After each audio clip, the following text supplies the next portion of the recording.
This is Nancy McDonald with the Wilmington University College of Technology, and this is a demo of the ISM 400 Systems Analysis and Design online course. I like to make my classes as much like the actual business environment as possible, and so in this online course I've included a learning module for the Central Pacific University, abbreviation CPU, case study. You've got mail. And the case study begins with an email message from Anna List. The students can navigate through the case study by clicking the forward button.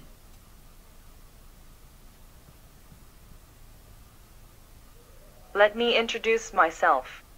I'm Anna List. I started working at Central Pacific University about 5 years ago as a programmer analyst. I am now the systems analyst for this project. It's nice to meet you.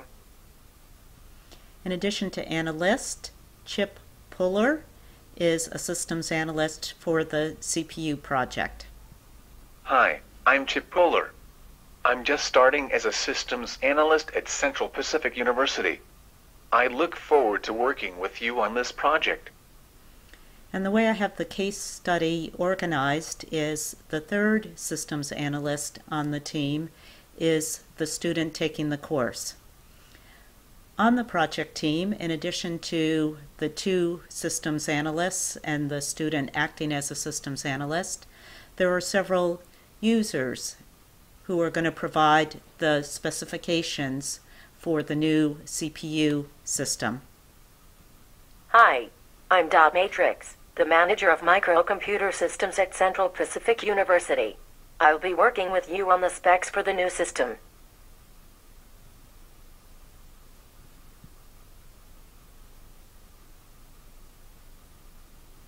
My name is Mike Crow. I maintain the computer hardware at Central Pacific University.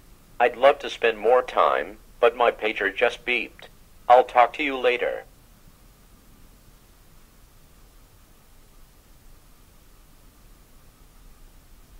I'm the software maintenance person for the systems at Central Pacific University.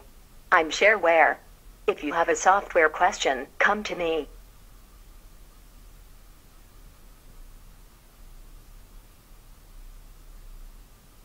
I'm the financial analyst at Central Pacific University. I'm page printer. I need a better way to track computer hardware and software costs. I hope the new system will address that.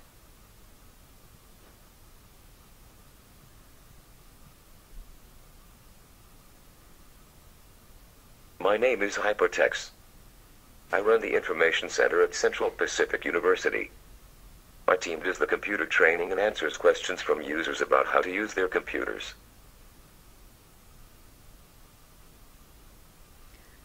So for the animations within the case study, I used a free tool called Voki. Voki allows you to select the characters and also to select the backgrounds.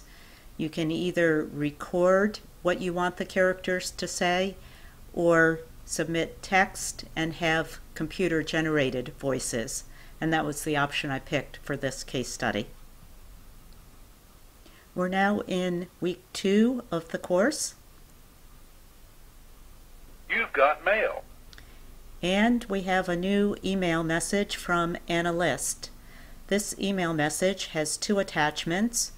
One is a Microsoft project plan, and one is an initial financial cost estimate.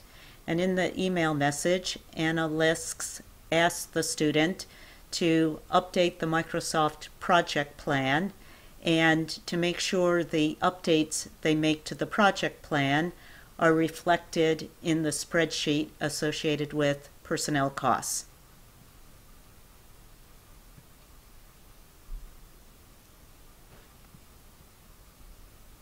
We're now in week 3 of the course, and once again, You've got mail. we get an email message from Anna List. One of the important parts of systems analysis projects is interviewing users to understand what their requirements are.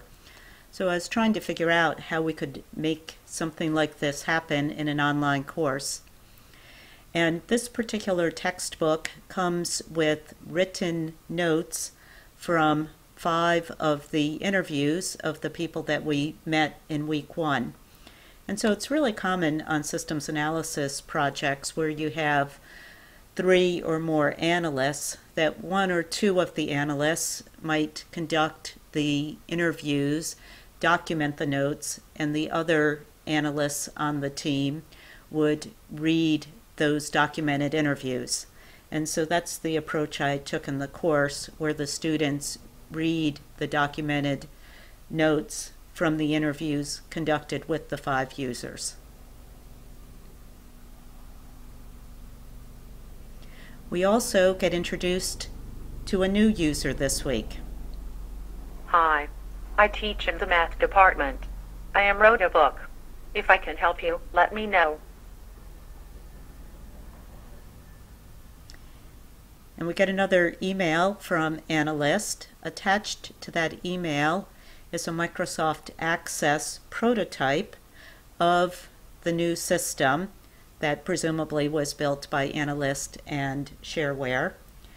What the students have to do is take a look at that prototype and compare it to the interview notes from the 5 interviews and see if the prototype meets all of the requirements documented in the interviews. And the students have to write up suggestions for what should be added to the prototype. Maybe there's something in the prototype that wasn't in the requirements and it should be deleted, and how the look and feel of the prototype could potentially be improved.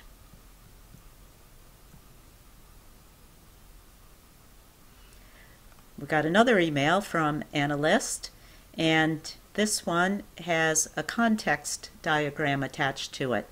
Context diagrams are used in systems analysis to document the scope. This is the context diagram for the existing system, and the students are asked to go through the interview notes and modify the diagram associated with the existing system to incorporate the elements that are going to be required for the new system.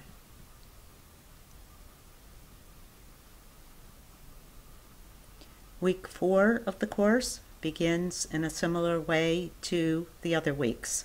You've got mail. We have an email from Analyst, once again with the prototype attached, and the students are asked to make modifications to the prototype based upon the requirements identified for the new system.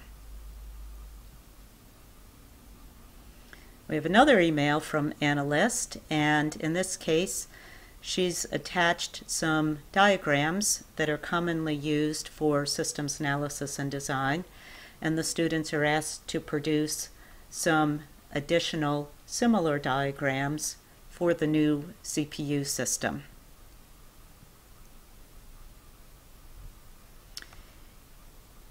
In this third email from Analyst this week, she's asking the students to produce a CRUD matrix. CRUD stands for Create, Read, Update, and Delete, and it's a common tool used in systems analysis to document where data is created, read, updated, or deleted within the system. As you might have guessed, week 5 begins with another email from Analyst. You've got mail. In this case, Anna has attached another diagram frequently used in systems analysis and design, a state transition diagram, and asks the students to produce an additional state transition diagram for the new system. Weeks 6 and 7 continue on in the same vein, requesting the student to produce additional systems analysis and design diagrams and documentation. So I hope this gives you an idea of how we can make the online courses very similar to the actual work environment, and also make the online courses a little bit more interactive and fun. Thanks.